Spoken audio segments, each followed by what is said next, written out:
Halo, selamat pagi semuanya. Di sini saya akan mempresentasikan untuk keperluan tugas akhir, di mana saya akan mempresentasikan sebuah materi yaitu optimasi transaksi UKM melalui sistem informasi pembayaran mikro. Nah, langsung saja. Nah, membangun UMKM dengan era digital. Kita ketahui beberapa tahun belakangan kita mendapati sebuah masalah yaitu pandemi COVID, di mana pandemi COVID ini berdampak sangat luas terhadap kegiatan masyarakat, perekonomian suatu daerah, dan kebiasaan yang dibangun oleh masyarakat itu sendiri.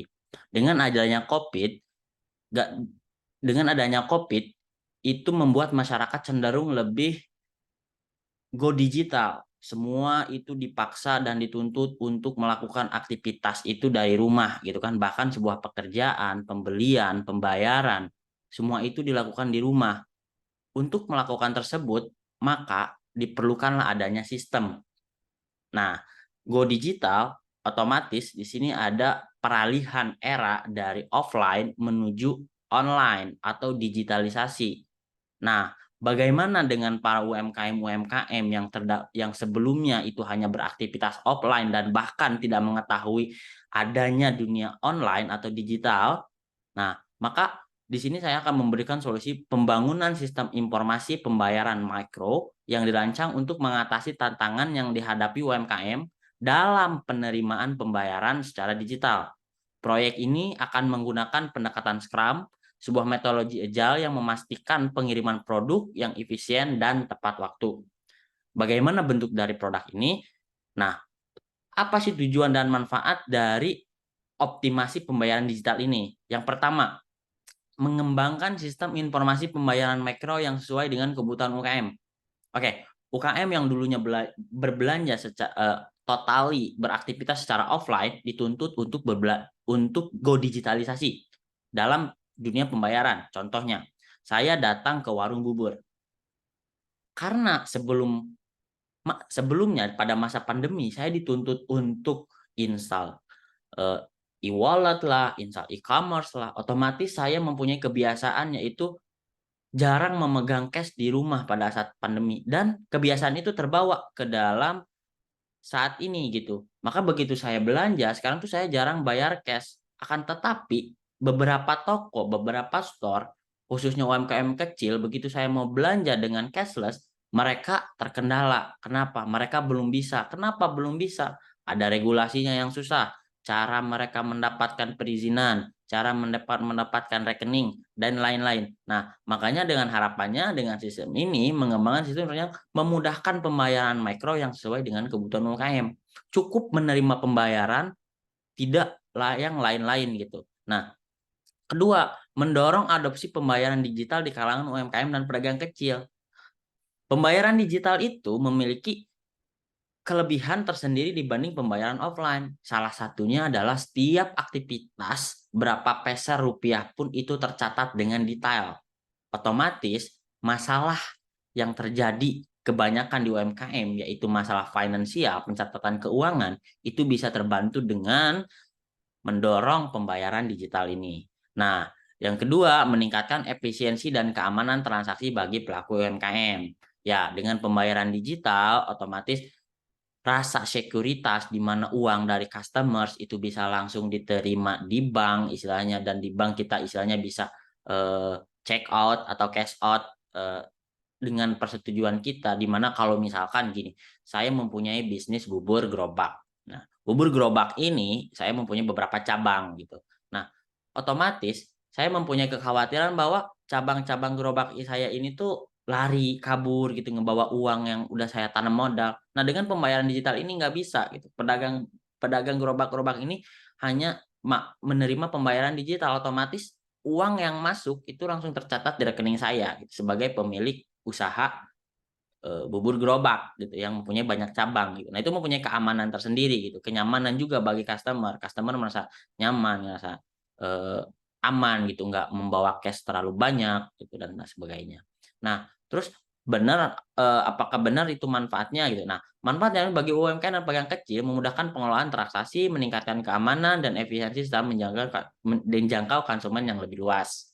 which is beberapa generasi sekarang itu Gen Z itu udah pasti 60% cashless gitu dibanding orang yang bawa cash. Nah, bagi konsumen sendiri itu memudahkan transaksi, kecepatan dan kenyamanan bertransaksi. Biasanya platform-platform seperti e-wallet itu memberikan promo lebih, istilahnya untuk meningkatkan penggunaannya, memberikan layanan-layanan lebih yang memudahkan customer. Nah, ini jadi peluang juga untuk kita sebagai pedagang, di mana kita bisa memanfaatkan promo yang dibuat oleh para e-wallet, platform e-wallet itu untuk menerima pembayaran di kita. Nah, langkah konkret menuju transaksi platform seperti apa sih yang akan dibuat? Itu platform yang cukup simpel saja, nggak banyak apapun, karena di sini tujuannya user friendly, mudah digunakan oleh UMKM. Problem utama UMKM adalah edukasi. Edukasi digital itu tidaklah mudah gitu, apalagi untuk pengguna UMKM sendiri yang emang biasanya itu offline gitu. Nah, makanya di sini sangat simpel saja, cukup ada nominal, button terima uang, sama button kirim uang gitu. Nah, yang kedua, kita harus menyediakan pelatihan. Pelatihan secara rutin, baik itu dalam bentuk aset digital ataupun secara langsung door to door ke UMKM di bawah untuk memberikan pemahaman bahwa mendorong pembayaran digital itu lebih aman, efisien, dan efektif gitu. Nah, untuk keamanan sistem sendiri gimana? Karena akhir-akhir ini kan banyak sekali isu yang isu kena hack segala macam. Nah, kita menggunakan teknologi enkripsi yang untuk menjamin keamanan transaksi. Di mana enkripsi ini end-to-end encryption, jadi orang yang mencuri data dari tengah itu tidak bisa membaca selama enkripsinya itu terjaga seperti itu. Nah, rencana kerja pendekatan agile dengan Scrum, yang pertama itu kita perencanaan. Perencanaan ini termasuk satu sprint sendiri. Jadi end to end di sini ada Scrum Master-nya, ada stakeholder-nya, ada terus para pemangku kepentingan lain baik dari orang desain, orang engineer. Di sini kita perencanaan. Sistem seperti apa yang akan kita buat secara detail end to end gitu kan. Nah, yang kedua itu analisis. Analisis dalam artian benar nggak sistem yang akan kita buat di perencanaan itu akan fit di market, bisa digunakan oleh UMKM. Kenapa? Karena pada bagian proses analisis ini terdapat dua fase utama. Yang pertama itu adalah mencari data dalam artian untuk memvalidasi, mencari data, dan yang kedua adalah memvalidasi benar nggak apa yang kita buat. Nah, ketika dari fase analisis udah beda, nah masuk ke sprint 3 sampai 4. Satu sprint ini bisa 7 hari gitu kan. Satu hari, satu minggu, satu sprint, satu minggu. Jadi kalau misalkan di sini di desain itu 3 sampai 4 berarti 2 minggu dibutuhkan waktu untuk proses desain. Proses desain ini apa? Proses desain ini mulai menggambarkan sebuah perencanaan yang udah dianalisis dalam bentuk dokumen itu membuat jadi sebuah UI UX design, user interface, user flow, dan lain-lain gitu.